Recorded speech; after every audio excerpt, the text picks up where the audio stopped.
What do you think of the fact that one of the reasons why Bitcoin has been as successful as it has is, I don't want to say lack of corporate governance, it's probably the opposite, but you can't with it. It's fantasy. Part of it's fantasy. People think they can get rich quick doing something new and exciting. So there's a lot of Kool-Aid around. Of course that's true. Yeah. But the fact that it is immutable, that it can't be messed with, that the code is what it is, like not probably something they thought about a lot. They thought a lot about that at the beginning. That was like sort of the whole point of it, was the anti-Wall Street thing. We needed a different answer, that the banks can't do this. The Fed can't print more money. Like, this just is what it is. I think it's a huge part of the Bitcoin story. And I'm not like a Bitcoin psycho, by the way. Yeah.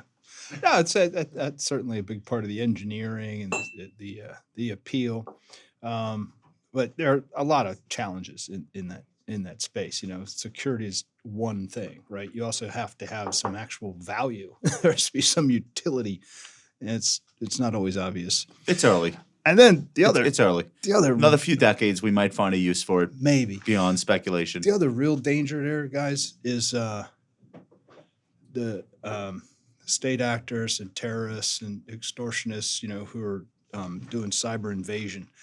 You know, that's their market. You never know who they are. You never know where that money's going. Yeah, everything's traded on some sort of cyber type of coin. And it's extremely dangerous. Those guys, I don't know if you've encountered any of these guys. Who? What do you mean? The hackers? Yeah. I've never met one. Hackers. So we advise companies who get into situations with these people. And so I've participated in some of the incidents and resolutions. Like ransom type stuff? Yeah. Huh. And these guys are the most dangerous human beings on earth. I mean, sometimes it's state actors, but even the civilians, you know, they extract some payment and put your business on hold until they get it. And usually if you pay a ransom, you have something like a standstill agreement in corporate life. You'd have some assurance that the guy will walk away.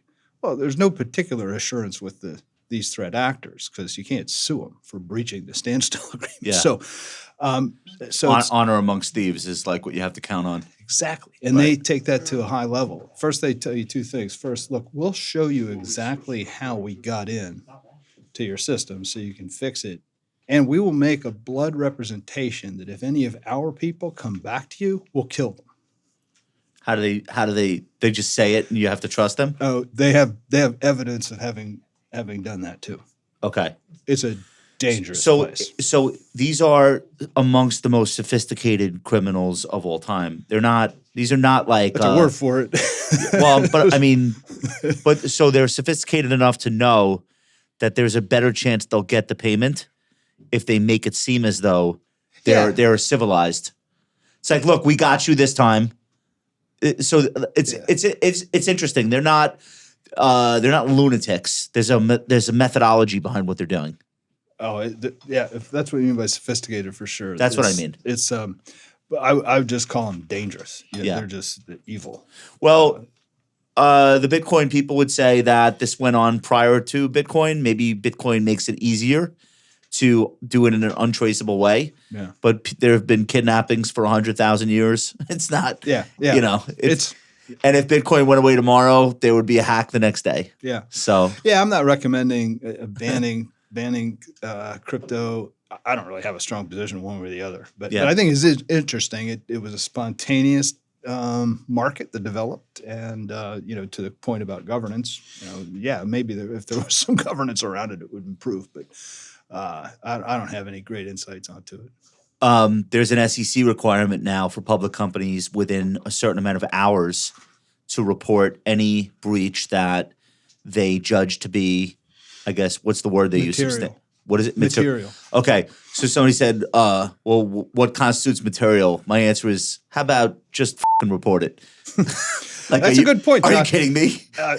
Materiality has a technical definition that it's important to a reasonable investor. You can proxy that by saying, some percentage of net income or assets, but it's a blurry, vague line. And so our advice always is, if you have doubt, disclose it. It's probably material. And you can also say in that filing, and you have to file it within 4 business days after you decide it's material. But lots of companies are deciding, all right, we don't know if it's material yet, so we haven't made that determination, but we should file anyway and say we've had this invasion. And then come back and say, actually, it turns out it wasn't material. Exactly. Or, So- or the opposite. So if it is. United Health is going through that now, Yep. and that obviously is material. But this is now just a permanent part of the landscape. So United Health called in Palo Alto to help them with remediation. So this is now a standard thing, which is what's so bullish for cybersecurity stocks, is that there's no way this is going to lessen in intensity, and there's no way it's going to get easier to deal with, which means more profits. So I wrote a post about this last month. I call it a guaranteed bull market.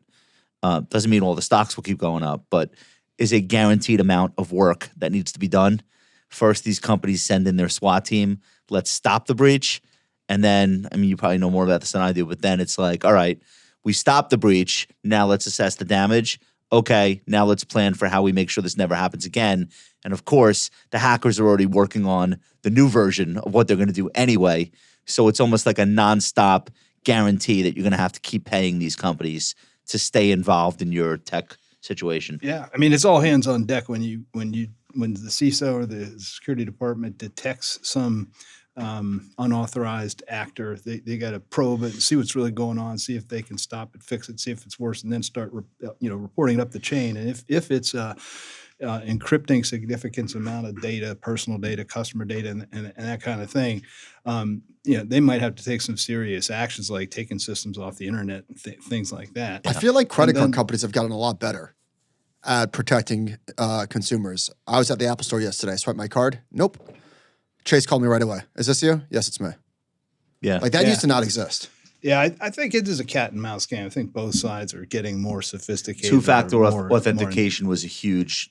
That adopting two-factor authentication is a huge deal. It's a big step. Yeah, It doesn't biometric stop everything, but identification will help. Yeah. But it's all hands on deck, because in addition to the calls that you said you got to make, you got to call your insurance company, you got to call the FBI, and the FBI is very helpful. Incidentally, they get involved, and especially if it's a state actor. And so, it's everybody at the company has to be involved. And as you said, you got the Palo Alto or Microsoft, the vendors who participate in doing a damage assessment and a remediation program. So it is a huge industry here. When you sit in board meetings, that must be every meeting. There must be some discussion about like something that's taking place to prevent. I think it's best practice these days for the CISO to provide the board with a quarterly data security report. Chief Information Security Officer. Thanks. Sorry, I'm already. No. None of these terms are second nature to me. Yeah, but that's right. So because there are threats and infiltrations all the time. Some of them are material, some of them are isolated, some are at little subsidiaries. But the board is well advised to have a sense of what's going on, trends, lessons, learnings, and then every year, maybe more frequently, have that person, the CISO or some review, come in and give us an update. Where we are, where we're vulnerable, what we've patched. And the company that is hit in some big way will obviously want more periodic updates on that. Yeah, and then of course it goes beyond just like the data security. Gets into reputational security. The Sony hack was just like this incredible milestone where all of a sudden emails are just released to the public as punishment. So I think that was North Korea, right? Yeah, Microsoft had something like that too just recently, right? Yeah. Where senior emails, and this goes back to your materiality point, because it's simplistic to say, well, it's 5% of assets or earnings, but wait a second, if it's about reputation, what's going to happen to your customers or your employees, that is it's much harder to measure. North Korea did that in response to the Sony movie with Joe Rogan and what's his name? They warned Sony, don't release do not allow this movie to come out where they ridicule Kim Jong. It's called The Dictator. Kim Jong Un. No, not The Dictator. There was yes, it was called The Dictator. The interview? No, The Dictator was with Sacha Baron Cohen. The interview, that's right.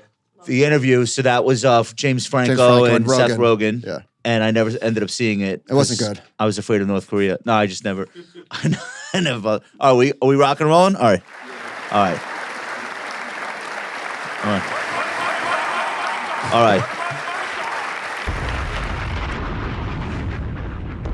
right. 131? Hey, John, what show is it? It can't still be 131. I honestly thought that was last week. No, it's okay. I knew it. I knew that looked familiar. I knew it. Groundhog's Day. There we go, John. We're back. Hey, John, what episode is it? Well, Josh, Eagle Eye Mike will tell you it is episode 132.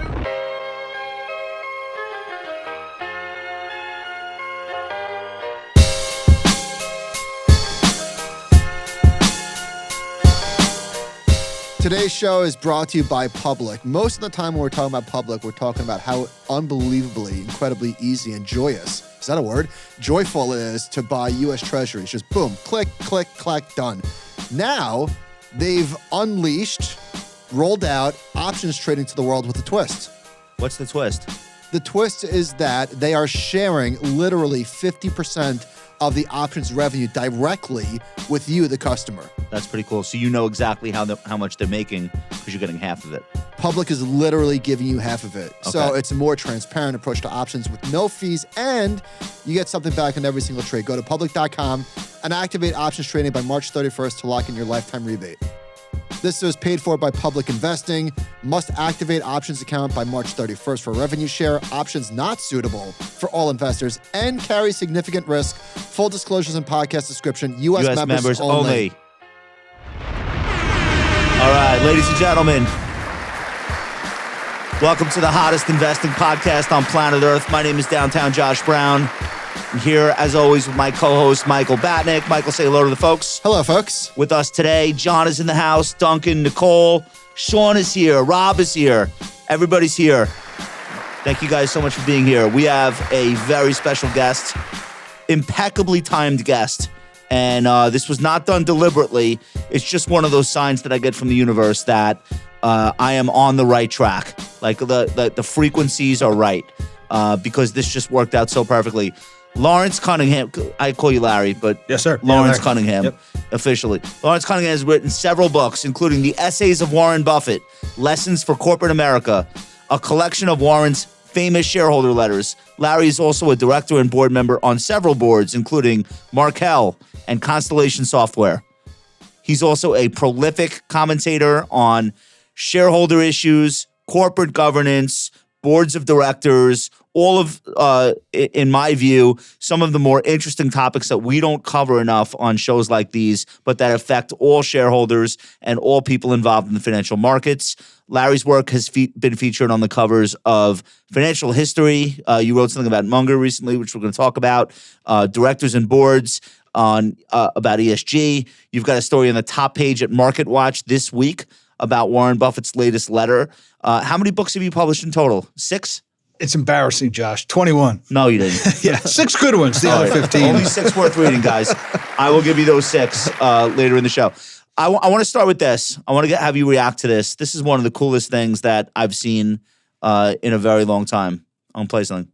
I'm happy to share with you that starting in August this year, the Albert Einstein College of Medicine will be tuition-free.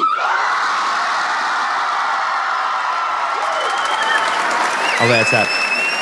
If you watch that video on Instagram, people are crying. They're going crazy. So this is the Albert Einstein College of Medicine is in the Bronx.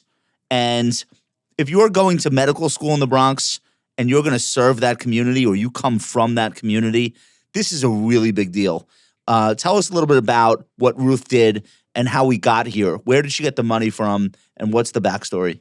Ruth is the widow of Sandy Gottesman, who was an early partner of Warren Buffett's in Berkshire Hathaway, and he passed away last year after amassing a fortune worth at least $3 billion, mostly in Berkshire stock, which he acquired very early for the family and never sold. He also ran an investment firm called First Manhattan, so it's not his entire net worth, but a huge part of it. And Sandy passed away, and Sandy told Ruth, do whatever you want with the money. I don't have any restrictions She or didn't goals. know that the money existed, right? Oh, Or no, how much there was? Oh, I think Ruth has known. she the whole did? Ruth's Okay. very sophisticated. She used to be a professor of medicine there. I'm friends with Ruth and Sandy, and so yeah, she's very sophisticated. And her kids said, "Mom, do it as soon as you can. Just get rid of this money." And so they took $1 billion and gave it. That's Yeshiva University is the parent of Albert Einstein, and that's where I went to law school, by the way, and I taught there for many years. And in fact, when I did the essays of Warren Buffett, one of the reasons Warren said yes was because of Sandy. Okay. We were mutual friends. He was the chair of Yeshiva University. Oh, Sandy at that said time. to give you the access to do the book. He vouched for me as a good guy, someone that's Warren cool. could trust. Very so that was cool. an important part of it. So I was been friends with Sandy for that 30 plus years and Ruth for 30 plus years. So it made me cry too, Josh. I mean, she's just a lovely lady. And she had a range of opportunities that she could deploy that capital. And I think the one she chose is just exquisite. She was a professor at that school. But what is it about that school that she felt because $1 billion to any institution is like a crazy amount of, unless you're talking about Harvard, it's a crazy amount of money. I was reading Felix Salmon, who writes a lot about philanthropy. One of the things this donation does is it's like a halo effect where now other donors look at this school that they otherwise maybe would not have, and they say, all right, this is now a serious institution. We want to donate there too. So this is going to lead to like much bigger things than just the $1 billion. That's a huge part of it, Josh. You're absolutely right. And I think also the Gottesman family has a grand tradition of philanthropy. You look around town, they've got their name on universities and libraries, and we've got a campus in Israel. But I think three other things about Yeshiva University. First, she believes in education, she believes in medicine, and she believes in the Jewish tradition. Yeshiva University is a Jewish, an institution under Jewish auspices. And so those three things I think are a trifecta for her and the family. Okay. This is going to enable a lot of people to become doctors and to stay and practice medicine in that community. You're absolutely right. Cool. I mean, Yeshiva University Albert Einstein is a very good medical school. This will put it catapulted right to the top. So when people give money to Harvard, I roll my eyes. This is from the New York Times. This donation is notable not only for its staggering size, but also it's going to a medical institution in the Bronx, the city's poorest borough. The Bronx has a high rate of premature deaths and ranks as the unhealthiest county in New York. So it's game changing for a lot of reasons, and that's really special. I want to get into the book. And why you thought that the book would be something worth spending time on. Been a lot of books about Warren Buffett. But just tell us a little bit about how you came to write it and what the idea was behind it, and then how you feel about how it's been received, which obviously it's a huge book. Thanks, Josh.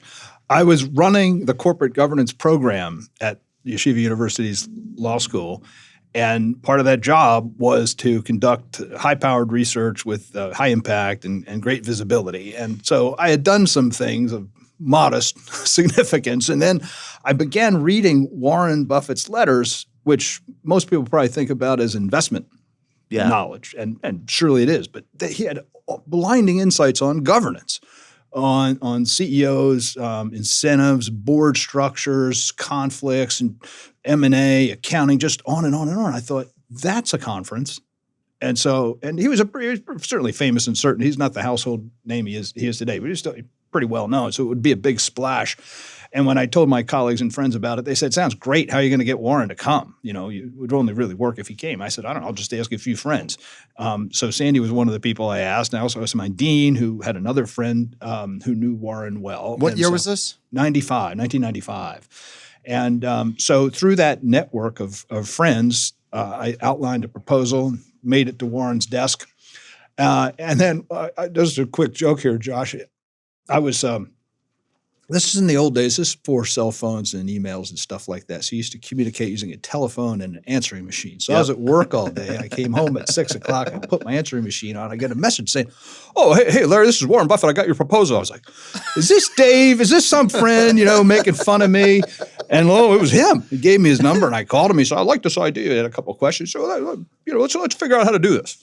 I said, great. And the idea was to gather smart people from different points of view around investment topics, like efficient market theory, portfolio mix and construction, but also governance, M&A and accounting and board service. So I brought 20 experts, a bunch of professors, some practitioners, and we filled the moot court room at the law school, about 200 people. Who was in the audience? Oh, man. Well, Warren, Charlie Munger, Warren's wife, Susan, Ajit Jain, his big insurance master. Was this 1995? The conference was in 96. Was Oasis there? Oasis. Did they play the? I mean, Was Gwen Stefani there? you couldn't do this conference in that room today. You'd have to get probably Oh, you would Madison have Square paparazzi. Garden. You'd have paparazzi. Javits It'd be Center. crazy. Yeah. But and so it was that kind of person. Well, Carol Loomis was in the audience. George Gillespie, who was his estate's lawyer. Other people from his world and mine. And then another one that's funny because he was my age and not that famous then. Bill Ackman was in that audience. He was one of the smart 200 who got a ticket. So it was a riveting conversation. I mean, people were really engaged. Sometimes people just talk past each other, but this was like really probing. What's the significance of indexing? What have everybody indexed? How do you pick stocks? Why do you do that? How do you pick CEOs? And so it's just riveting. So we published the basis for the conference was a rearrangement of his letters that I put together by theme. Stocks, bonds, other assets, M&A, accounting, tax. You had 30 letters by then. Yeah, exactly. You started in 1965? Yeah. So I had about 30 letters. It was 230 pages. Why were the first pages. 3 letters pseudonymous? Or not pseudonymous? He wrote it, but the other CEO had it. Yeah, What's the story behind that? Sam, I think his name was Chase. He took Berkshire. Warren took control of Berkshire Hathaway. It was somewhat of a slow transition. He didn't get the whole thing first, and he had to kind of work. Yeah. And the business itself was struggling. And he was young, and so there was a little bit of a process. And I think he co-authored those or got into the seat slowly. But his voice emerged fairly soon. So reading your book, yeah. like after the first 3 or 4 letters, it's like, oh, this guy's feeling himself now. He's feeling himself now. But I love going back because I think about my own writing. It's unreadable. My first 4 years as a blogger, like I can't read any of it now. Right. But then I see where I started to hit my own stride.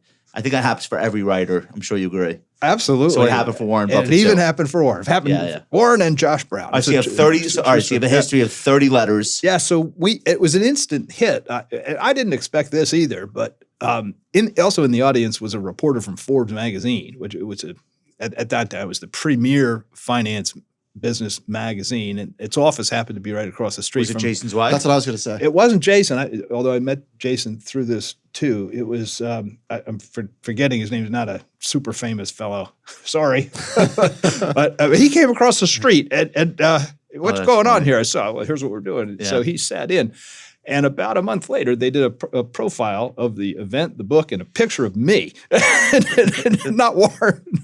And the title of the piece was 3 little words. And the point of that was that Ben Graham said those are the three most important words in investing are margin of safety. And Warren says those are still the 3 words. So it got that gave it a lot of attention. It got a lot of lift. Warren sent me a little note on that piece in Forbes saying, you say it better than I do, which I rolled out of my chair. So when did the book come out?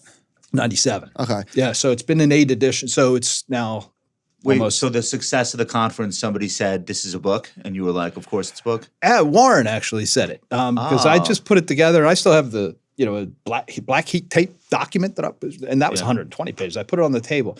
And he said, Larry, I think it was after the conference was over, but I think he knew it the whole time. He said, Larry, you ought to consider publishing this as a book. I said, well, that's a really good idea. And now after the Forbes piece ran, I started getting, again, this is in the old days, so I got faxes and phone calls. There was no emails. I got blinded by attention, including big-time book publishers who said, we want to publish that book. And I think it's okay for me to say that one of those publishers was Wiley, John Wiley and Sons, the gorilla in that field. And with an editor who I'm became friends with and is still a very good friend, Miles Thompson, still a big-time editor in the field. And he wanted the book and was wooing me. And I met Mrs. Wiley. It was a family company back then. He really, really wanted the book. And he offered I won't tell you the amount, but an advance that made me fall out of my chair. And I called Warren and I said, told him what happened. And he said, I don't recommend that. I think you ought to publish it yourself. Why? 2 or 3 reasons. One was he had personally had a bad experience with book publishing. There had been a book, I think it was called The Money Masters by John Train, that had treatment of Berkshire and Buffett that wasn't cleared with Warren and wasn't accurate and caused him some trouble. And he got a bad feeling about publishing. And the second 2 or 3 reasons was he said, look, you will have if you do it yourself, you'll have much more control. If you turn it over to a publisher, you basically cede all control. And the other reason was you'll probably make more money. You know yourself. I said, okay, well, that was a pretty clear no. So I broke the bad news to Miles, and I went and published it myself. Now, again, this is before emails. It was also before Amazon. So I printed copies of this book, printed them in Nebraska, and had them shipped to my apartment in New York City, and then I promoted it to store. Back in the old days, these were print stores like Barnes and B. Dalton. B. Dalton, Borders and Noble. Wait, Borders. so you walk into a retail store and talk to the manager? I'd send letters to the sales and distribution teams. So Warren. All right, wait, hold on. Yeah. So when Warren says I don't recommend that, is that him saying like, actually don't do that? That's how I took it, and I do so think, having studied over the past 30 years leadership by delegation, people often say, "Well, just go ahead and do whatever you want," but you have a sense of the person's intention, and you, I think, adhere to that. He's signaling to you like, don't do that. Yeah, and it was fine with me. It was challenging because Miles would have made my life easy, but Warren was absolutely right that I had a seat of control and probably made less money. So I had to do shoe leather, sweat equity to get it into all those stores, and I got it into firms too. I sent letters to all the big firms around town, and in New York then there were hundreds, and so I just sent letters to the chief investment officer. Said, "I've done this. Here's a copy of the Forbes article. Let me know if you want to buy a few copies." And they'd buy 25 or 50 or 100. And so I started getting the word out, and it was funny. I mean, I had thousands of boxes or hundreds of boxes of thousands of books in my apartment. So every day I'd go to work and I'd come home from work, I'd get all my orders and type up the labels and print them and call UPS and have them down with my doorman. Oh my God. And I did that for 9 years. I mean, I did it all by myself. And, how many editions have been printed by now? We just came out with the 8th edition. So about on average. Do you know how many books you've sold? Nearly 1 million. Wow. Yeah. Wow. Yeah. Larry, that's very nice. when you wrote the book, were you, because these are all Berkshire letters, were you aware of his partnership letters from the 50s? Yeah, I examined them, and someone else has gone and published them. That was a great one. Really nice. Yeah. My judgment, the era was different, the style was different, the purpose was different, his audience, his constituents were a little bit different. They weren't shareholder letters. Yeah, they weren't for shareholders. his limited partners. Exactly. Yeah. And so, and to Josh's earlier point, right, that I think the stride came later, in my humble opinion. I think there were great letters, but I just detected a different tenor, different vibe, and everything. So different culture for the book. And so, what was the first thing that he did that really let him feel, in your opinion, that he was like really good at this? I know him; he'll never say I'm really good at this. We all love him for the aw shucks, like that's fine. Yeah. But like you could tell in his writing, he does turn a corner at one point, and you feel that he really has a confidence that maybe he didn't start out with. What investment do you think, or what move that he made do you think led to that? I'd say Geico. Amex? If I Geico? had to fix it, Geico. yeah, a little earlier. But Amex is very. Geico was almost bankrupt, right? Yeah. He rescued it. And his discovery, I mean, even early, his very early encounters with that. When he wrote a little article on the economics of insurance. I forget the title, but it was sort of a case study of Geico that his mentor Ben Graham had introduced him to.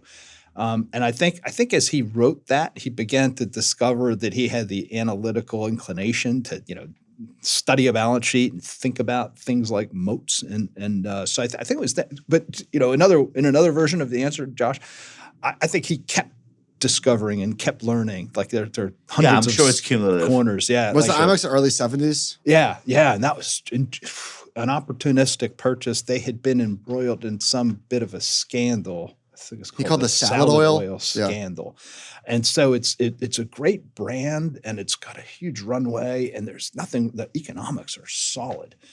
But because of that hiccup. But it was a governance issue. It was a governance issue. Yeah. And but there wasn't doubt about the trustworthiness of the leadership. It was an interior kind of problem, but it was punished by the stock market.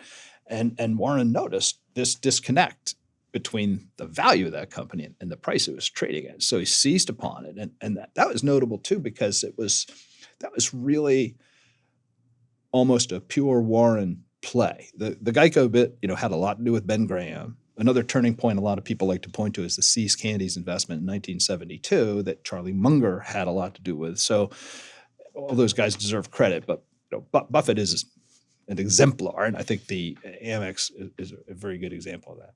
It's so funny when you read Warren in recent years, how nostalgic he seems to be for deals like C's. He's still writing about C's 50 years later, like it was the greatest thing he ever did. Meanwhile, he's sitting like a $300 billion position at Apple or more. I don't even know what the number is. Because it's time though. So like the earnings, or the furniture mart. He loves to retell the story of doing a deal with the old lady and then keeping the family involved. And it's like, what? I'm reading 2 pages on wooden furniture. But don't you think it's because the compounding nature of these investments? So whenever he invested in C's in the 70s, the earnings from the company are now making this up 300 times what he paid for the company 60-something years ago. Yeah, it's the gift that keeps on giving. And I think he points to these because of the value of the retained earnings and also the value of the lessons. I mean, I think with C's in particular, it was the insight that it's okay to pay up for value. He had been a thrifty cigar butt investor. Ben Graham had told him, look for stocks on the cheap. Yeah. And that's what he was doing. And Munger actually nudged him to say, look, if you're going to be in this for the long term and you're going to start buying lots of big companies, that's not going to work. You need to look for brand power, franchise, and boy, do I have something for you. This chocolate company, people love it. Well, also those pieces of shit that Graham was able to buy in the 30s where there was more, the company was worth more alive than dead or more dead than alive, said differently. Those disappeared. Those disappeared. Yeah, it was much harder. Because it wasn't, these companies were not a going concern. Yeah, it was much harder to do. So I think that's why he points to C's and even Nebraska Furniture Mart, because that family had a special culture that they put onto that shop and they had a sense of growth. And to flip it around, Josh, the other company that he always talks about was the opposite, was Dexter Shoe. It was a shoe manufacturer, and he paid up for it. You wrote about that. Yeah, so I wrote a book called Big Mistakes. That's right. Yeah. And that was the example that I used in that book. It's an excellent example. Yeah. And he points to it all the time like a scab because he didn't foresee shipping containers and cheap labor. And manufacturing going abroad. Yeah. And so just devastated. And he talks about that all. It wasn't a huge amount of money, right? But the lesson. I also think he knows if the family, like the jewelry Borsheims or Nebraska Furniture Mart, he could never do those deals now, even if he met the family under the same circumstances, because they're so tiny they're not even worth the paperwork. He could do it like as a favor if he wanted to like change someone's life, but like for economic reasons, there would be no reason to be in the room talking about a deal like that. And maybe that's a part of the nostalgia is that kind of thing is so out of reach now. Yeah. The most recent is the flying pilot, the Haslam family, which turned into a pain in the ass for him. Was a lot of trouble. Give us the Cliff's Notes. It's a what is it called? Flying J or what is it? I think it's Flying J, or it's a big company. Truck stop chain. Truck stop chain, and they have a lot of other interests too. It's based in Knoxville, Tennessee. It's a family business built up by Jim Haslam, founded it in the 50s, I guess. His whole family, his sons and daughters, grew it. Jimmy Haslam was the ultimate CEO and chair. And they had family reasons why they were interested in pivoting out of that, but not immediately because of the heritage and all that. So another Knoxville-based Berkshire subsidiary called Clayton Homes. Yep. Claytons knew the Haslams, and they got to talking, and the Claytons figured, look, I can introduce you to Buffett and Berkshire. And so they did. And that's a common way for Buffett to get opportunities through this sort of existing network. And they seemed to hit it off. And it was the kind of business Berkshire would like to have. It's the problem is they bought it in pieces, not the whole thing. Yeah, I think they bought 60% with an option to go higher, and then they got to 80%, and most recently we're going to 20%. Larry, when you say the kind of business, yeah, what do you think the kind of business is that he likes to buy? Or this was family built, family owned. It had a culture of loyalty, of internal identity. Employees like to work there. It had a franchise. I mean, it's, as Josh said, the big part of the business are truck stops along the southern highways, so there's a little bit of pricing power. They're toll booths. Predictability. Yeah, there you go. Yeah. Two and two. And so, and then also, I think the other piece too is that when Warren met Jimmy, Warren's big thing is to size people up and see, they see eye to eye. And the impression I had, I wasn't in the room, I don't have firsthand knowledge, but the impression was Warren said, this is a guy I can do business with. So that's an important part of it. Yeah. I do know Warren says no hundreds of times to saying yes. Often it's just because I don't like the cut of your jib. So this He doesn't have a mental checklist either. He probably just like it's probably just obvious to him in a second because he's a genius, and he's probably almost always right. Yep, I think so, and that's been my observation. Although in this letter, talent. It's an amazing talent. But in this year's letter last week, one of the passages was, "Rascals," that's the word he used, are everywhere. You got to be really careful.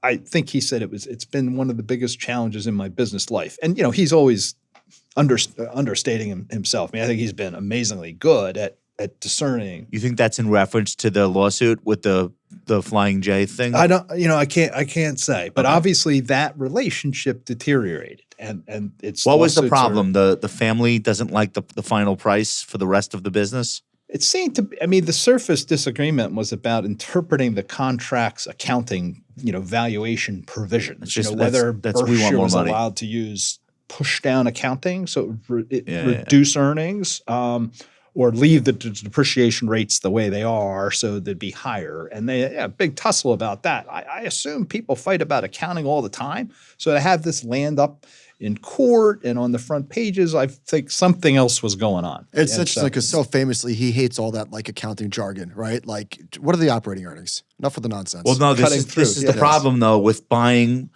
a majority in a business with the option to buy the rest. Probably you're going to want to buy the rest because you have the majority, and it's annoying. Like even like paying out the earnings to another entity.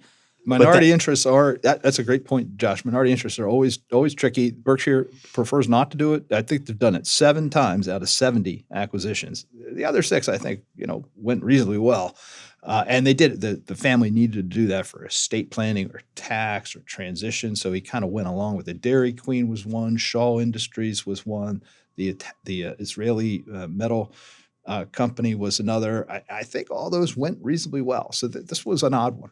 It's hard to because what ends up happening is by virtue of Berkshire's involvement, they probably are growing the value of the business that they're then going to have to buy the rest out. That's interesting. Yeah, that's a nice problem. So you're almost like well, I just think about Smith Barney Morgan Stanley, which was a joint venture. Citigroup basically needed to be bailed out, so they threw Smith Barney into a joint venture with Morgan Stanley.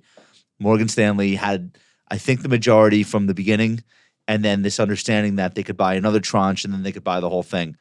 And it was an amazing deal for Morgan Stanley, which means it was a terrible deal for Citi. Yeah. But Morgan Stanley probably was working against its own interest, building the value of that joint venture before they would have to buy the rest of it. Yeah. So that's always tricky. Can we pivot to Munger? Yeah, sure. Okay. So I mentioned before that this was a fortuitous podcast having you on as a guest, but I didn't mean it in the sense that, Charlie just passed away. I really meant it more in terms of all of the governance issues that are happening right now.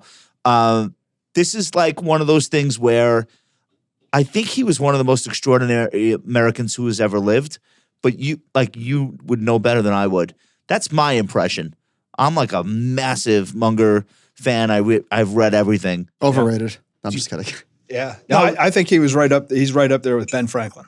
You do, right? Yep. Okay. It's not an accident that Poor Charlie's Almanac was an homage to Ben Franklin's.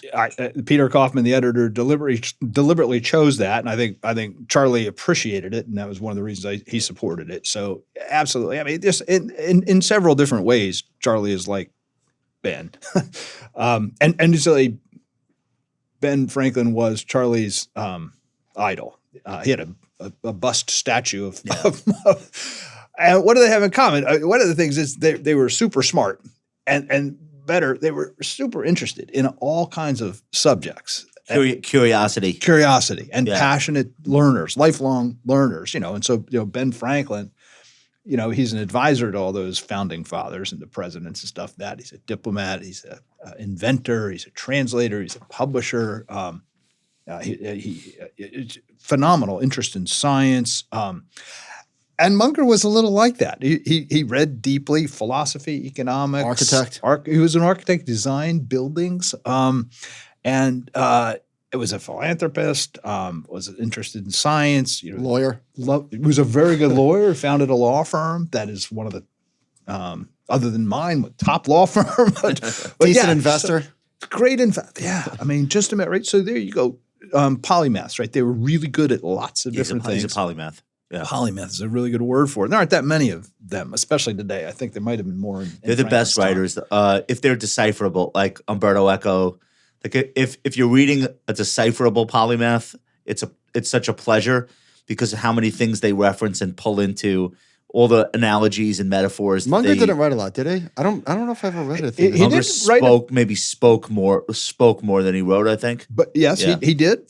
He gave 11 lectures. The Poor Charlie's Almanac has 11 lectures that he gave at university commencements. Did he write partnership letters? He did, and I don't think I've read those. He had put a few of them in that collection of essays of Warren Buffett. I put in 3. They were letters to the shareholders of Westco Financial, of which he was the CEO from 2000-ish to 2014 when it became a wholly owned subsidiary of Berkshire. And so he'd write thoughtful letters. It was a very different style from Buffett. Daily Journal. Did he write? CEO, yeah. Daily Journal? He didn't write anything, but they had those annual meetings out there where he'd That's sit there all day long and talk to his shareholders. But, in terms of his writing style, and he also wrote a letter in the 50th anniversary annual report, so right next to Warren's, as they were doing reflections. So what did we learn? How did we do this? And I swear, the style is totally different from Buffett's. You could tell immediately. But the brains, you could just see that intellect in the logic, the diction, the sequence, the strength. It's really powerful. He's so matter of fact and so economical with words.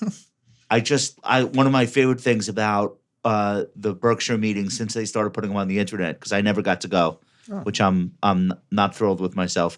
But like Warren will do an 8-minute answer to a question. I have nothing to add. And Charlie will say, I have nothing to add. I want to ask you, Brilliant. do you think that the annual meeting in Omaha will outlive Warren?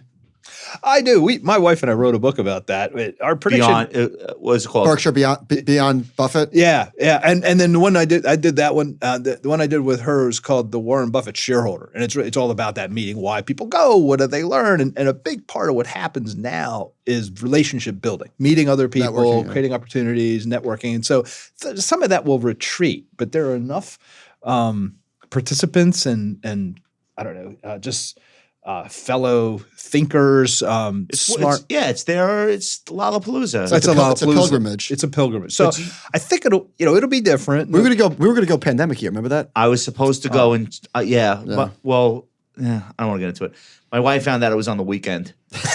We're supposed to be home. She's like, you don't work on weekends also now, right? Like it's not the next thing that you're doing. It's a family thing. Next time, tell her it's a family thing. She ain't doing that. It's all family. Do they have a Waldorf Astoria there? All right, so they have a couple nice hotels. I wanted to. I mentioned to you earlier, Vitaly Katznelson goes every year, and he wrote about you. And there are these recurring meetings, and our friend Ed Borgato goes, and he's like, you know him? Yeah, no, Ed and Vitaly. Vitaly wrote that book, The Warren Buffett Shareholders, a collection of 45 essays that we solicited. He's in there. And he wrote one of the pieces. So that's it's a beautiful piece. He's a very good writer. So who sits on the dais then? In the absence of Warren and Charlie, is it Greg and Ajit? Yeah, I think so. Warren's last paragraph in this year's letter was, "Come see the three of us on the stage. Three of us who are now running things on the stage." Meaning Greg Abel and Ajit Jain. Right? Okay. Yeah. And Warren. Okay. Yeah. And so it's been interesting, the evolution. Greg and Ajit have sat on that stage the past 6 or 8 years or so, but they have not had a high visibility. It's been mostly the Charlie Munger, they Warren do like one song and then one song. Like the opening act. So they might do more this year. I think that would be frankly, not that anyone's looking for my advice, but I think it would be a good idea to try to begin to give them a little more airtime. I guess one question I have is, should anything else be done? Any other kind of tribute? An empty chair or some. Again, they don't need my advice, but I think they'll have something to recognize. I was thinking Munger impersonator. Oh my god! Hologram? Is that? Can you have one? I don't like the empty chair. I feel like the emptiness will be felt right by everyone, because of just like what a stalwart presence he was in that seat. I think it like almost doesn't need to be said that he's not there. Yeah. But I'm sure they're going to do something really nice. That was certainly the flavor of the letter, right? He says, look, here's the tribute. And as Warren in the letter has a nice tribute to Charlie, and then says, look, I'm going to get right down to business because that's what Charlie would have wanted me to do. And that's it. There's a bit of a softball question for you, but what is it about corporate governance that is so important to Buffett and should be so important to all investors? Corporate governance is the system that protects shareholder investments. Or doesn't. Or can fail. It's a hidden pivot. It can either be very valuable or value destroying. And that was one of the reasons I got to do that conference and I did that book, because I was a governance guy with some interest in investing. And I found this investor who really cared about governance, so it was a neat match. And I think directors are stewards of investor capital, or they're supposed to be. That's one conception. Not all directors are like that. So for an investor, for a shareholder, understanding who's on the board, what their incentives are, what their relationships are, whether they own the stock, whether they bought the stock with their own money, is much more important than I think a lot of people think, right? Obviously, the economics, the finance, the competitive situation, the economic prognosis, and all of that's maybe more important, maybe vital, certainly vital. But the stewards is a critical aspect of it. It seems to me that it's not an issue that anyone cares about until the stock goes down. And then that's when the activists come in. And then that's when there are board seats up for grabs and proxy battles and the like. I guess it kind of needs to be that way, because if you had a company that was constantly entertaining fights for board seats, it would probably be very distracting. So it just kind of worked out that that's when we hear about board seats, when the stock is down 30%. Yeah, an activist comes in. Very rare. I mean, you have activist campaigns when a stock's not in the 30% drawdown, but as the activist, you're probably behind the eight ball because the institutional shareholders are like, everything's fine. What's your problem? Is that your experience for the most part? Is that what you've seen? I think you've captured the essence of the system, and it's quite favorable. That it's nice not to see the governance, and there's no need for the directors to be front and center. Right. And if a problem arises, we have a system through which activist shareholders can take a position, apply pressure, and throw the weak directors or worse out. So I think it's a pretty good system, and I agree with the other point you made, Josh, that it would be bad to have a system where directors are running for office and trying to get the seats and they're being turned over. That's politics and it sucks. It's politics and it sucks. And I'm a little concerned, I don't have a crystal ball, but I'm a little concerned that the current landscape is leaning towards that direction as we see. Which direction? Towards directors running for office and being more political. Because then you need a wartime CEO in there at all times. Yeah, well, as you know, the talk in corporate governance these days is often leaning towards social and environmental and other topics rather than fundamental shareholder value. And you see more and more expectations being put on boards, not just to be stewards of shareholder capital, but to advance various agendas within the organization. I think the pendulum is swinging away from that. I'm glad to hear that you guys think that. That's my own observation. I have another article out this quarter in Directors and Boards that tries to assess the landscape, and I that's where I. So you agree? We swung too far, yeah, and now it's coming back a little bit. That's what I say in the piece. The tipping point was probably engine number 9, and companies winning board seats explicitly saying that what they were going to be pursuing had nothing to do with the profits and in fact would run counter to the profitability of the company. That might have been like a peak. I think it might have been a peak, and since that involves Exxon, it's interesting to update because this proxy season, a couple of environmental activists filed a shareholder proposal at Exxon that would essentially require the company to begin a process of eliminating its oil and gas business. Right. There's no concern there for shareholders. Is that going to be a popular vote? Right? Well, and they had similar proposals the last 2 years and it was voted down. So Exxon said, we're not going to include that because it's been voted down. And usually what a company like that would do is call the SEC, the Securities and Exchange Commission, which has rules about excluding proposals that have been voted down. And usually the SEC would say, yeah, that's right. So we agree with you. So, you can turn them down. Exxon was concerned that it wouldn't get a fair hearing at the SEC today because it's sensing that the current— It's the Biden SEC. There you go. You could say it. And so what they did— I said it. Thank you. And so what Exxon did instead is filed a lawsuit in federal district court in Texas. They're where they're headquartered, asking a judge to declare that they could exclude this. Well, that's the right state. As soon as they did that, the two proponents withdrew their proposal. Yeah. Saying, Don't mess with Texas. I took that to be a tacit admission. There you go. I took that to be a tacit admission that Exxon was right, that they agreed. Yeah. Then those proponents asked the court to dismiss the lawsuit as moot since the fight is over. And Exxon refused to go along with that, saying, oh, no, this is going to happen again and again and again, so we'd like to put an end to it now. So that's a pending fight.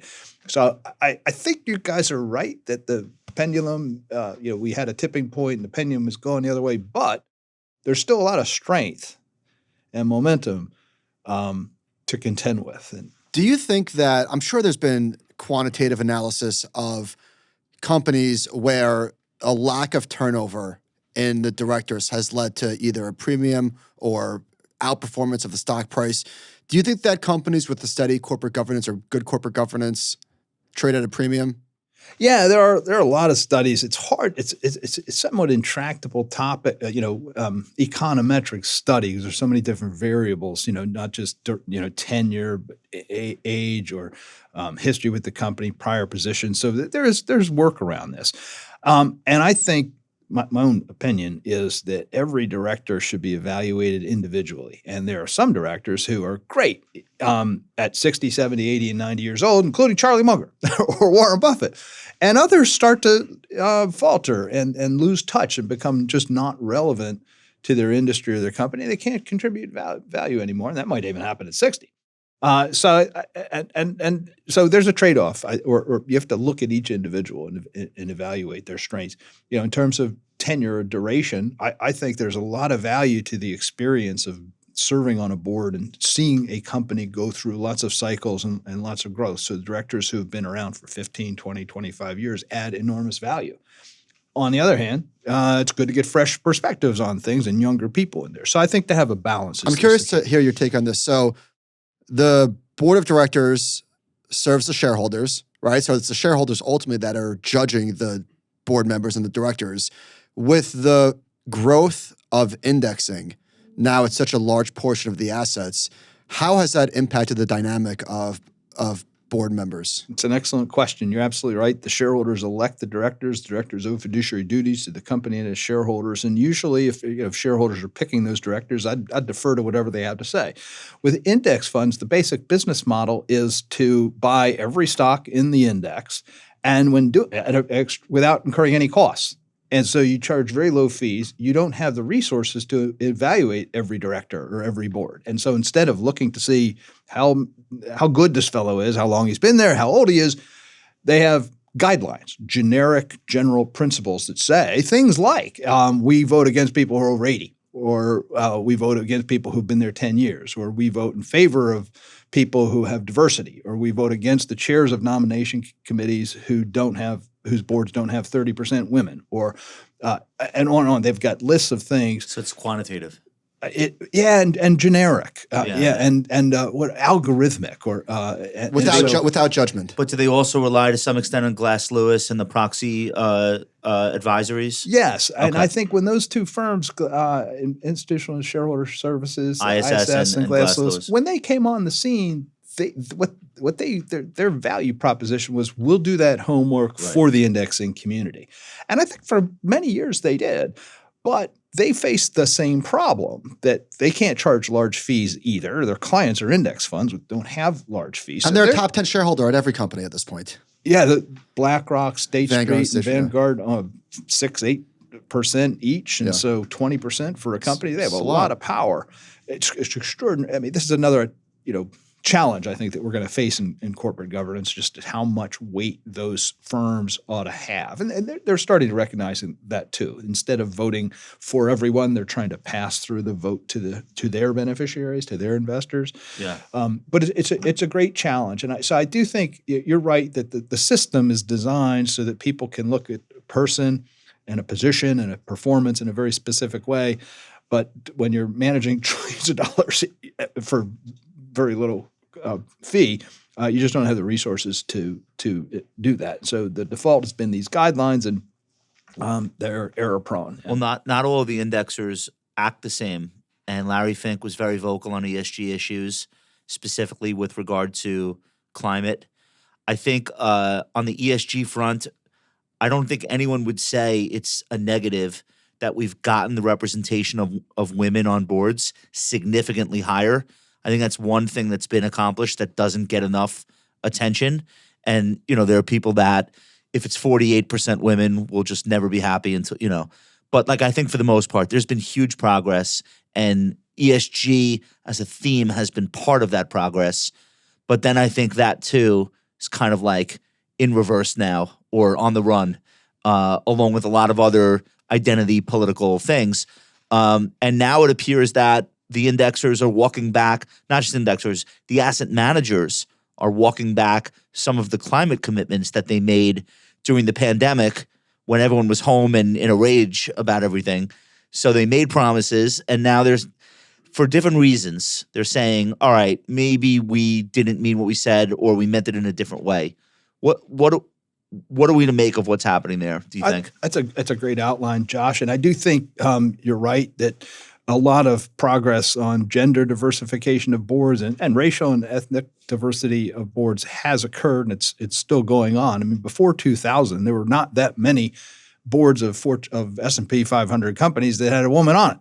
And today, every which, by the way, is not good for the company. It was, if the ESG folks never came along, half the population is female. Yeah, what are we doing? It was an impoverished, civilization at that period, and likewise with minorities, ethnic and racial minorities. Today, the Russell 3, I think half of the companies in the Russell 3000 have at least 3 women on the board. So now, whether somebody will be happy at 40% or not, we're still a long way from there. So sort of typical is around 30-ish%. So we're making progress. It's trending in the right direction. The same thing with racial and ethnic minorities. Is it too slow? Maybe, exactly. But that's the debate. But directionally, it's going in the right place. And to your point, so I think when the ESG concept was minted by the United Nations in 2004, it had a series of incontestable virtues that it would be impossible to disagree with, including the representation of females on boards and conservation of water and protection of wildlife and assuring a governance system that would recognize these values. All good and wonderful, and made a lot of great progress. Wasn't even controversial. Wasn't controversial. Right. What happened in the last 7 years, and why we have the controversy in the last 3, is that opportunists took advantage of that vessel to put their own much more aggressive agenda items in. Oh, well, if we're looking out for the environment, here's what you need to do, and we need to. Everyone needs to stop emissions and livestock development and oil and gas. So it got a little hijacked, and so to your point, Larry Fink, I think, was on the early wave that hey, these are good ideas, and it's good for a portfolio of investments. Good for their shareholders. Yeah, right. And then I think what he's recognized in the past couple of years, and just 2 days ago, one of the big environmental coalitions saw a defection of 3 big asset managers. This is the Climate Action 100 coalition of large asset managers that all were getting together to say we want to see more emissions disclosure. But withdrawing from that were PIMCO, State Street, and J.P. Morgan. And they didn't get into a lot of detail about why they left, but it's pretty clear that they had a different view of what that organization should be doing. And I think those firms were interested, honestly, in a little more disclosure and a little more systematic in ways that they could analyze in a big way. The coalition, upon their departure, acknowledged that we're in this for much more than disclosure. We're trying to change business at our speed. And so there's a disagreement unfolding today, even now. And it ties into your tipping point question. The SEC, I think, is now backing off from ESG or climate disclosures. They wanted those to be mandatory for public companies to detail, I suppose, what their risks were from climate change, or what how causative their activities were negatively toward climate change, and what was the result of that? Yeah, we're in the middle of that game too, because the SEC announced yesterday that it's going to meet next Wednesday to vote on how much of that proposal is going to be retained and how much they're going to live without. All right. It's hard to it's tea leaves, but my impression is that the original proposal would have required companies to disclose the emissions data not only about their own operations, but also about their supply chain, their suppliers of their energy, and the users of their energy. It's called Scope 1 when it's theirs, Scope 2 when it's the supplier's, Scope 3 when it's downstream. Huge controversy, especially over Scope 3. I was going to say, sounds expensive. Very expensive and very difficult to measure. I mean, this is you're relying upon measuring the use of your products by third parties way down the value chain. So it's very controversial. The inside Beltway, inside Washington D.C. talk seems to be that the proponents of the proposal are willing to live without the Scope 3, but they're going to try to put forward the Scope 1 and Scope 2. So I think you're right. There's a little bit of compromise, but I think critics are still likely to be concerned about the scope. It's not going to be popular. What do you think? No. What do you think if I say I think everyone loves ESG ideas as long as they don't cost the shareholders money. And the minute the rubber meets the road and companies start disclosing we had to spend $8 million on data collection for the regulator, that $8 million could have been 5 cents in earnings this quarter. I think that's where the pragmatists break away from the idealists, and there are just more pragmatists. Demotorin's done business. a lot of work on this, just quantitative work. It just says it's a charade, and it's costing a lot of people a lot of money. Yeah, he had a great piece in the Financial Times a month or so ago, making a version of that point. And to this not in my backyard kind of concept that you're talking about, like I like it unless I have to pay for it. Yeah, no, it's great. You do it. Yeah. Yeah. Buffett has a quote that I think applies here. It's a quote from St. Augustine, and St. Augustine is praying to God, and he's saying, God, please make me chaste, but not yet. Right. My favorite Buffett quote, he wrote this in the last 10 years, something about regulation. He said, if a state trooper follows you for 500 miles, you're going to get a ticket. like nobody is that perfect. That's excellent. Right? Yeah. It's a great one. All right, we can wrap on the ESG stuff. It seems like, I mean, you guys are writing comment letters to the SEC on this topic at your firm. So this is something that clearly there's a lot of horses in the race, and a lot of people have a vested interest on the outcome of this stuff. I mean, it's a top tier issue for executives and boards, right? Yeah, it's a top tier issue for executives and boards and shareholders and everybody else. I mean, it's a serious issue. Climate change is real, and we definitely have to manage it and govern it. And I think there's a big debate about exactly how much mix of market innovation and carbon capture initiatives, and how much government regulation that pushes. That has an industrial policy that favors certain players and disfavors others. I think that's the debate. And my concern is I'd love to have that policy debate. I think the EPA, the Environmental Protection Agency, ought to help figure that out. I don't think the Securities and Exchange Commission is the right agency to help to facilitate that debate. Okay. I want to ask you about insider trading.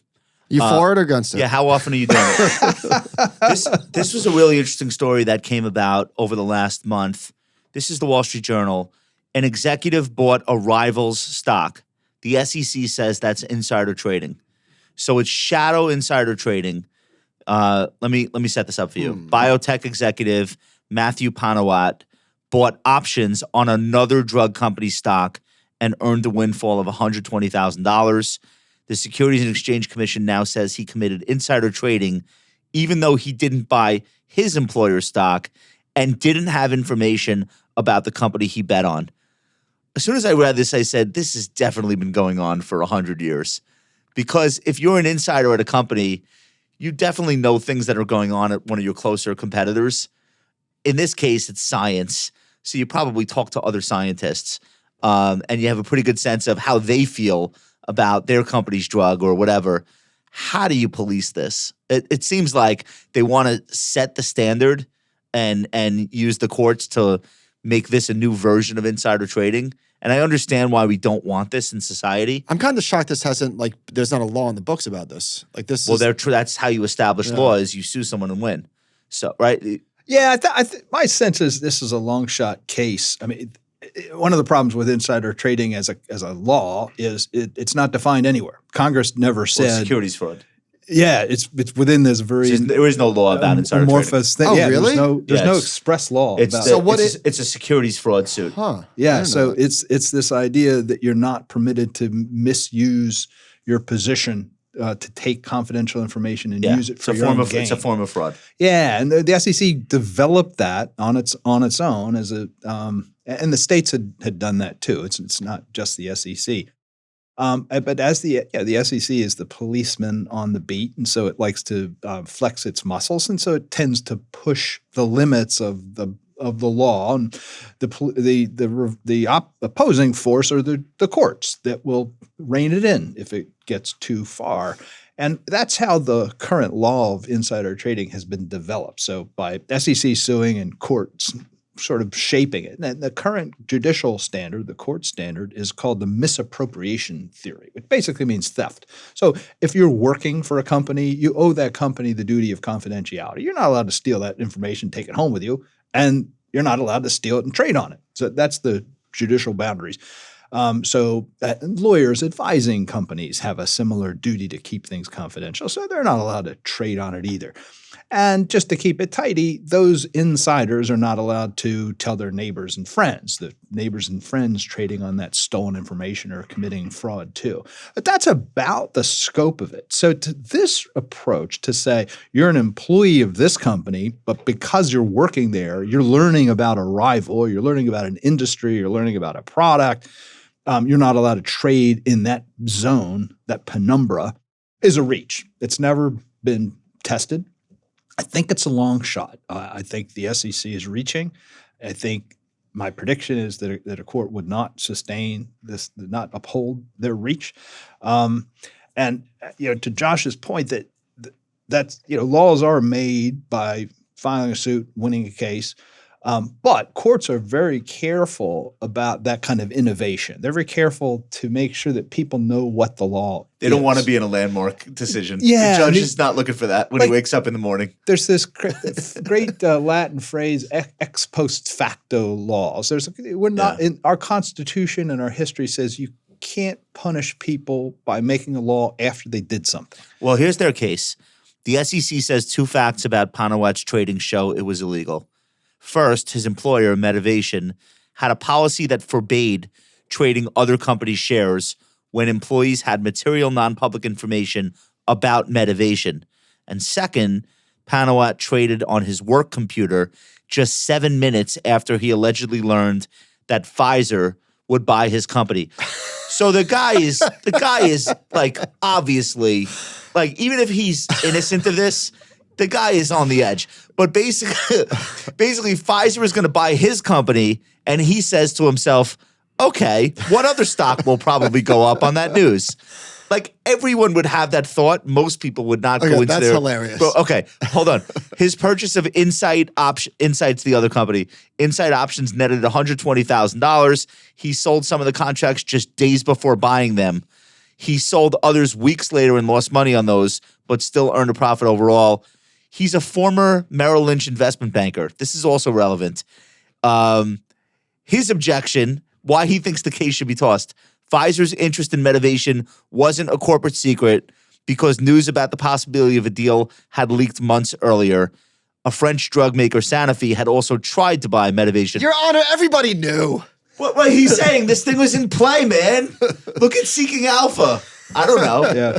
I think this is going to be a fun case. I'm glad it's going to court. Right. The SEC is their lawyers. They're extremely sophisticated, and they will only bring a case that has some interesting facts like that. He looks bad. Exactly. And so they're right. But they also know it's a test case. But, and a thing when a court has to weigh in on this, it's got to be doing 2 things at once. It's got to resolve the particular matter right before it, and it's got to think about the implications of its ruling. And so a district court, a trial court might be more inclined to follow those unattractive facts and rule against this fellow. But an appellate court will have to sit back and say, but what would this mean for what's the limiting principle? How will we define the sources of knowledge, the timing between you learned about something and when you did something? See, I don't know the legal term of this, but can't he just use the defense? Yeah. In New York court, that would absolutely win. In New York. That's a very the Brooklyn defense. I wanted to ask you, are there other companies in the market that have the potential to become, this is like, it sounds stupid just as I'm saying it, maybe not the next Berkshire Hathaway, but that are Berkshire Hathaway-esque? And if so, why haven't they been discovered yet by investors? Like, Robinhood. why doesn't there seem to be an heir apparent? I know there are other insurance companies that are also investing the premiums. You know, you're involved with Markel. an insurance company, which we'll talk about in a minute. But like, what's your view of like why this is such a unique company and no one has really gotten even close to it in 50 years of notoriety? Excellent question. I think the combination of personality, timing, opportunities that Munger and Buffett represented is unique, and just Of even course. the policy, not replicable. yeah, and Of the course. policies that they put into place, trust-based management, decentralized structure, insurance float that's used to make acquisitions, the patience that they've had, the loyalty. We can emulate parts of that in our lives and in our businesses, but to get it all at once at that one time is a big part of the story. And to your point about there are other companies that have tried and successfully emulated parts of this. Well, the outsiders. So I think like Cap Cities before it was acquired by Disney or ABC. I think ABC first and then Disney. Yeah. ABC, right? Transdime, but it's one industry. It's defense. Some of these companies are Berkshire-esque. They don't talk to analysts. They don't do roadshow. They don't do the dog and pony show, the governance stuff, the decentralization stuff. So they do exist, but they're not famous. But There's don't no you think- other Buffett. Don't you think the idea of taking in insurance premiums, which are a future liability, and using that money to invest in the equity of other companies, it sounds kind of crazy. Like, yeah, Buffett and Munger did it really successfully, but what if it doesn't work? A lot of insurance companies have failed by trying that strategy. But you're right. There are a You just had to number. buy Coke and American It was that Express. Well, easy. it's so hard. It was lucky or smart. But Just buy some Apple. What's the problem? There is a sort of insurance company model, and you referenced Markel. I'm on the board of Markel, and I'm a great admirer Bullish of or the company. Yeah. Well, you can see my S4s. I buy the stock regularly, Okay, and good. but it's a mini Berkshire. People say that it's a mini Berkshire, and exactly that business model. It has a very disciplined underwriting program, and it generates a lot of float. Who's the CEO? Tom Gaynor. Is he the founder? No, but he's been there for 38 years. But it was the Markel family, founded in 1930s, and the third generation Markels are still on the board and still around. But they're not attention seeking. They're not renting out a basketball arena and inviting their shareholders. Well, we actually are. you We have exactly that. And we represent. Where are you promoting this at exactly? At the University of Richmond basketball arena last year, I think we had 2,000 shareholders come. So We're going to have 3,000 this year. That's something. We have a brunch at the Berkshire Hathaway annual meeting every Sunday. Tom's hosted it for 30 years. He had 6 people come the first year, and last year there were 1,500. Okay. So we've got a following, and we follow a lot of those practices that you just talked about: retained earnings, no dividend, very low debt, they do a quarterly earnings call, but it's not hyped. And Tom writes a very thoughtful letter, a lot like Warren's. Markel is a significant shareholder of Berkshire Hathaway. It's probably the 7th largest shareholder. We've owned that stock for 30 years. So there's a lot of similarity there. We have a fixed income portfolio, obviously, but then a very big, I think, $10 billion of assets under management in equities, a very high-performing portfolio. And then we've acquired 19 businesses and Non-insurance. non-insurance. Yeah, everything from house plants to concrete. You guys long in video? I'm just teasing. I wanted to talk to you guys afterwards.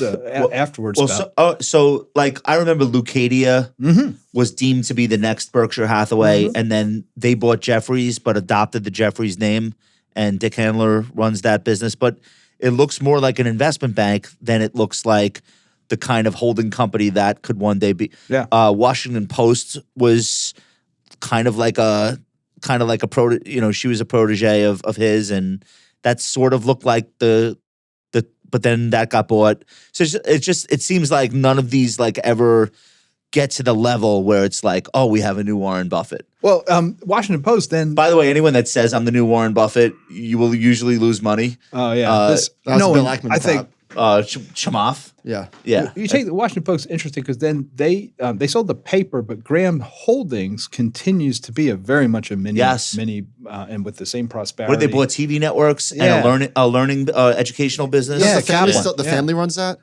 Yes. So Kay Graham was the matriarch. Yeah. Along with her late husband. Then Don Graham was the CEO for a long time, and he retired 3 years ago, and his nephew is now running it. Tom was on that board for a long time. Don is a close friend of ours. Yeah, it looked like that was going in that direction. Got a lot of that philosophy. Yeah. The other funny thing is that companies that have achieved something like a Berkshire Echo were acquired by Berkshire. So Marmon Group was a big one, and Allegheny Insurance just 2 years ago. That's a great point. So if he sees somebody who's really doing that, he might just bring them on in. Maybe the next Berkshire Hathaway is SoftBank, and we all just have to stop. Larry, I wanted to ask you about one of the hot topic items in corporate governance is this proliferation of stock-based comp, and it's really run amok at certain companies. Buybacks have been a hot button topic for a long time, and correct me if I'm wrong, that's something that's done. The board of directors and the finance committees are making those decisions. Talk about corporate governance and where buybacks versus dividends fit into the equation. Yeah. These are capital allocation questions, and a rational board or CEO will try to think about how to deploy each dollar of capital to its best and highest use. And there are four so different avenues, and they're not mutually exclusive, and it's not sort of linear, but the initial place to look is to see if we can reinvest that dollar in our existing businesses to grow organic growth at attractive rates of return. The second place is making acquisitions of new businesses that we can deploy capital at high rates of return.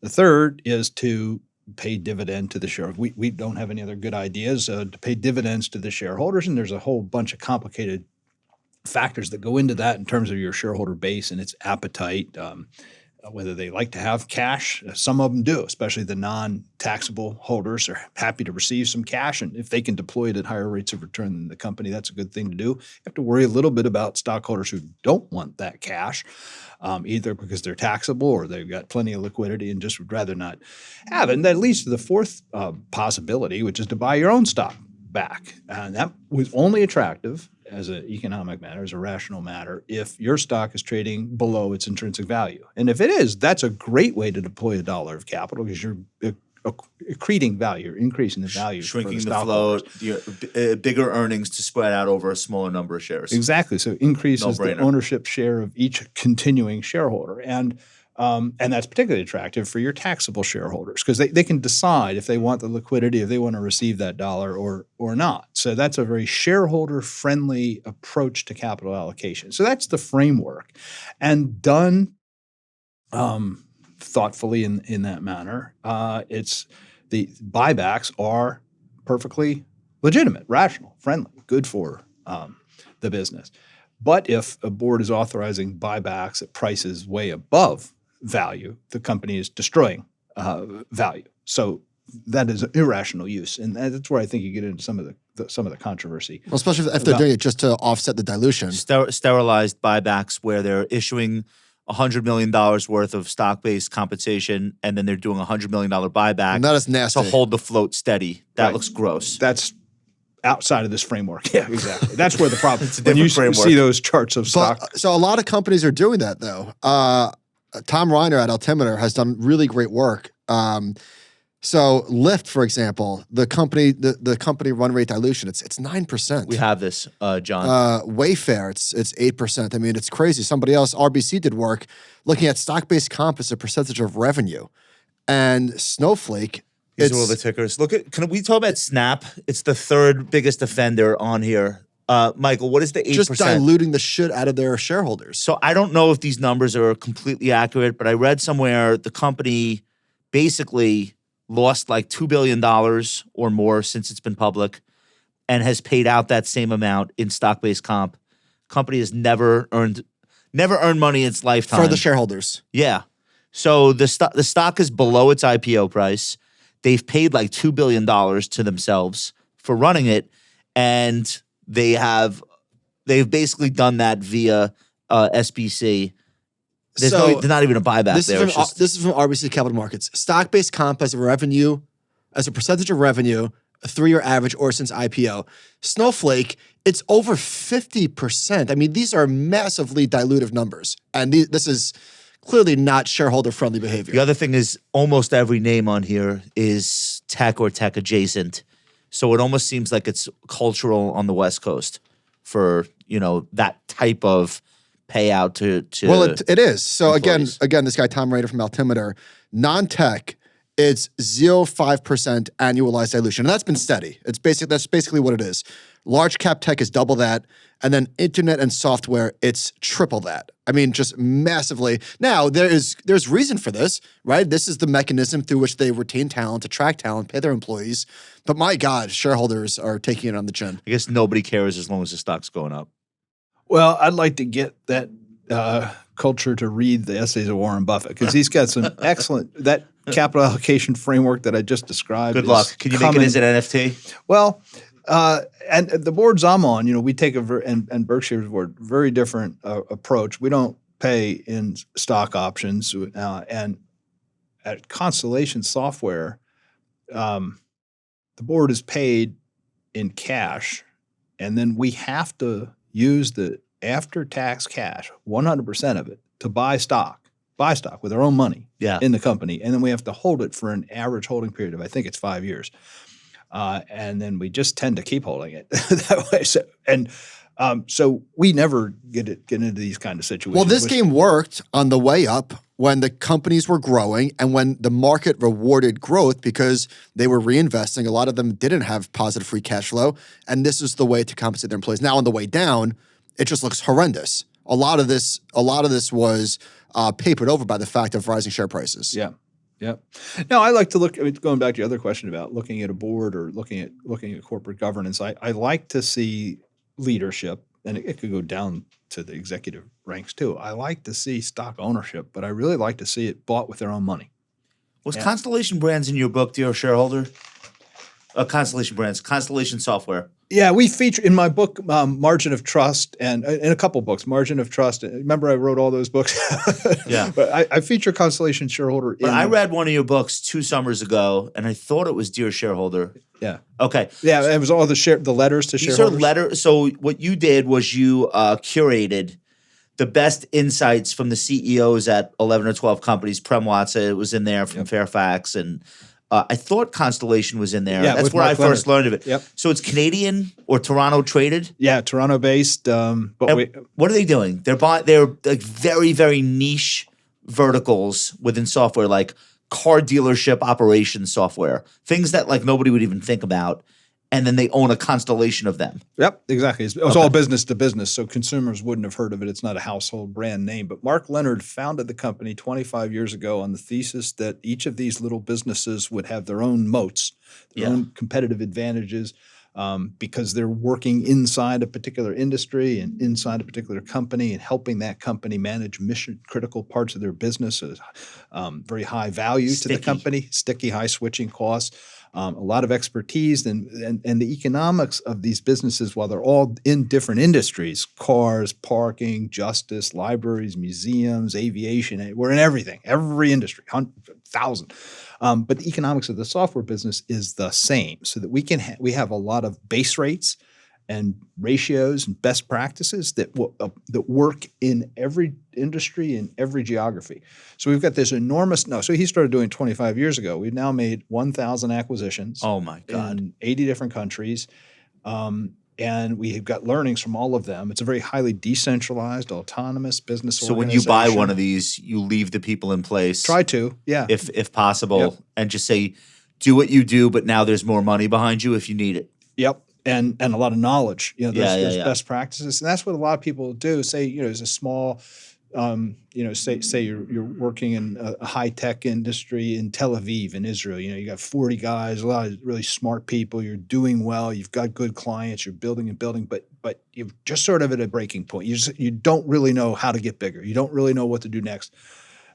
People at Constellation know. And so that's a great reason to sell to Constellation for the autonomy and that decentralization, the balance sheet, the resources, but also the knowledge. It's a sharing culture, best practices, and that sort of stuff. So we take those little bit, this business and just help it. Not everyone works out, but we help it get to the next level. And so it's been a remarkable business. And I think, those letters that Mark Leonard wrote that I collected in Dear Shareholder speak to the culture, speak to a lot of the economics I've just described, but a lot of sense of trying to get decisions made by the person who's closest to them, because that will probably be the best decision. It also gets the best out of people. So a lot of sort of organizational and behavioral thinking behind the company. It's so hard to be decentralized, just because the tendency is always to consolidate power centrally, either out of paranoia or greed, or for some reason. It's so hard to find really talented people and leave them the hell alone. Yeah, but that's what Munger and Buffett did, and that's what they did, and that's what Constellation has done. Josh, you hit it on the head. It's so hard. That's why people, I try to give Michael autonomy.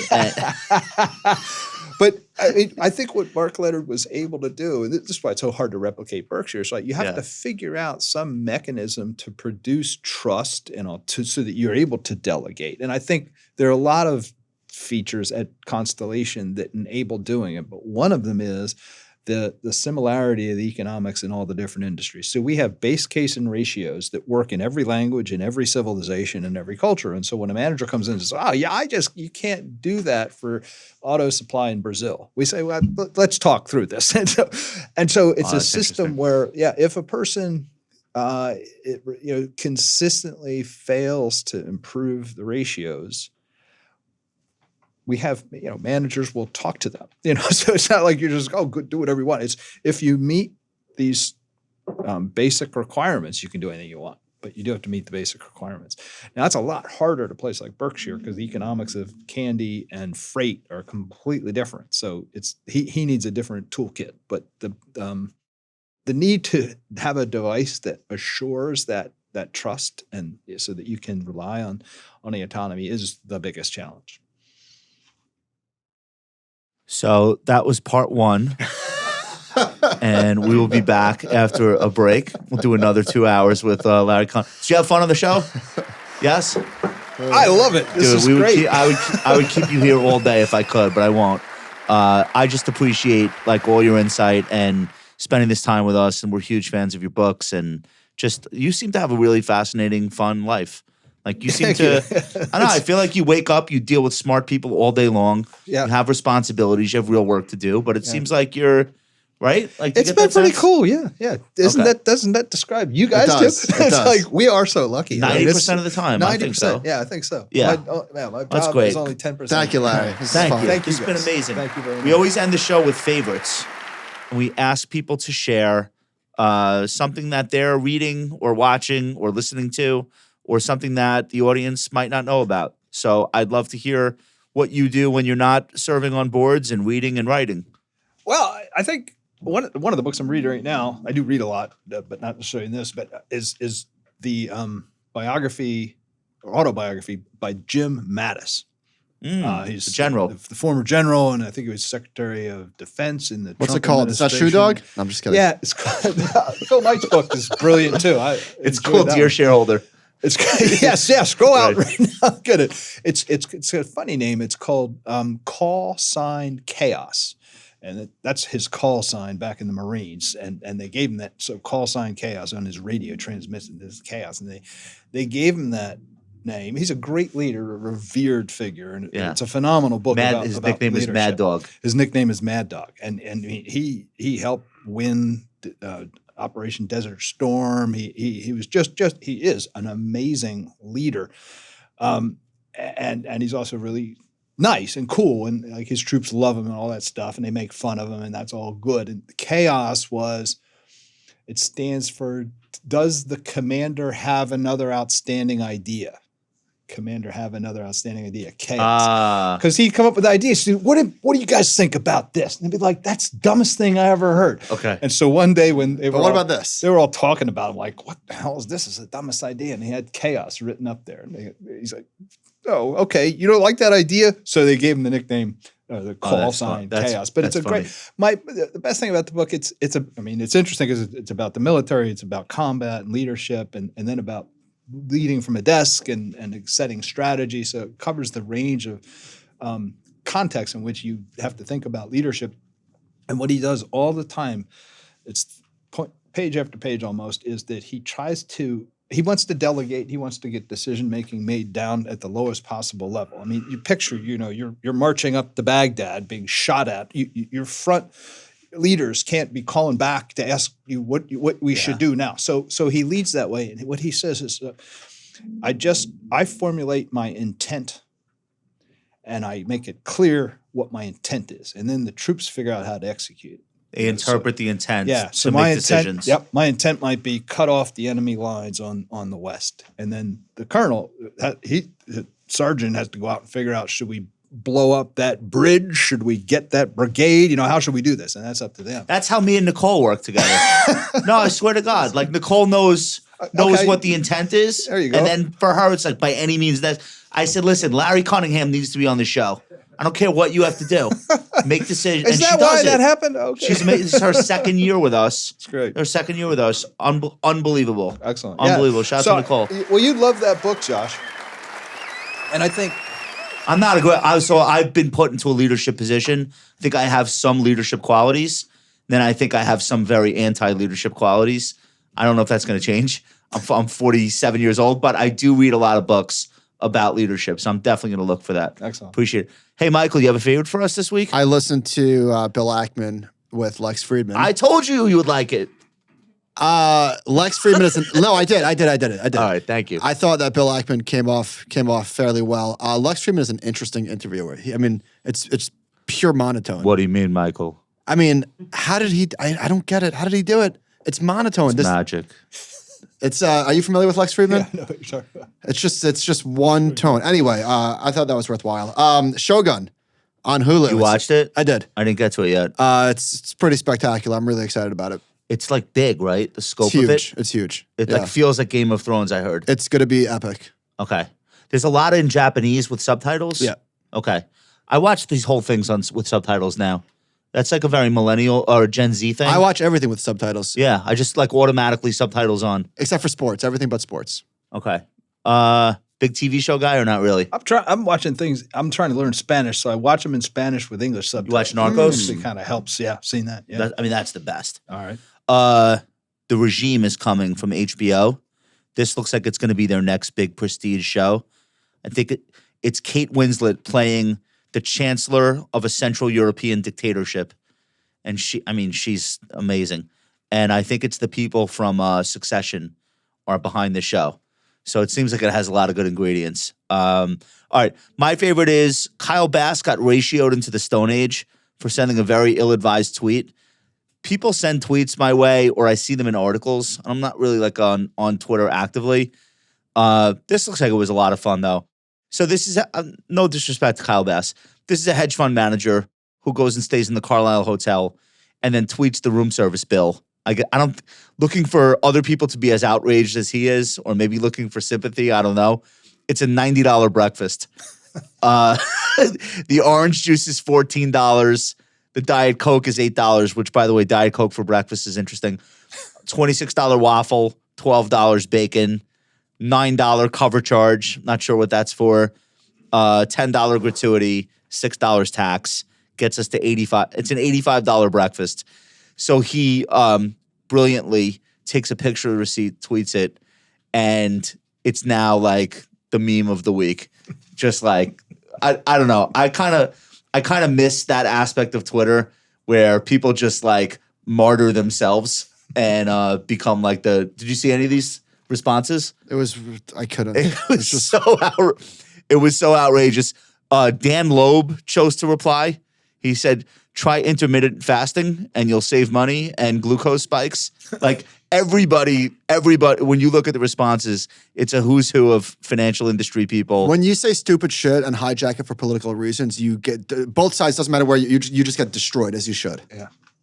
Who else is in here? Bookvar is in here. Everyone's in here. Nonsense. Should I reply? Yeah, have fun. What's, Get in there.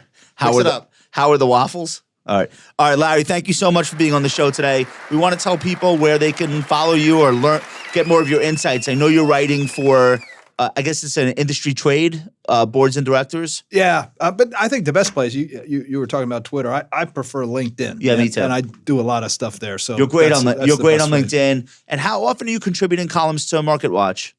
I used to do it every week. That's a lot. For 2 years, and it is a lot. Especially, I'm doing a lot of other things now. So now it's just sort of whenever I have something interesting to say. Which Okay, all right. is And, rarer. and anyone who wants to connect with you on LinkedIn, Yeah, connect with me on LinkedIn. I'd be All right. happy to connect with people from your show, your audience. that's super cool. You're gonna have about 1,000 requests tomorrow, but you could sort through them judiciously. the weekend's coming. Yeah. All right. Lawrence Cunningham, thank you so much for being on the Compound and Friends. We appreciate you. Great job all week to the team. Duncan, John, Daniel, Nicole, Rob, Sean, thank you guys. And thank you so much to the listeners. We appreciate all the positive feedback. Keep it coming. Keep the reviews coming. It really helps us trick the Google algorithm, trick the podcast algorithm. No, I'm just kidding. We really appreciate the ratings and reviews. They mean a lot to us. That's it from us. We will talk to you soon.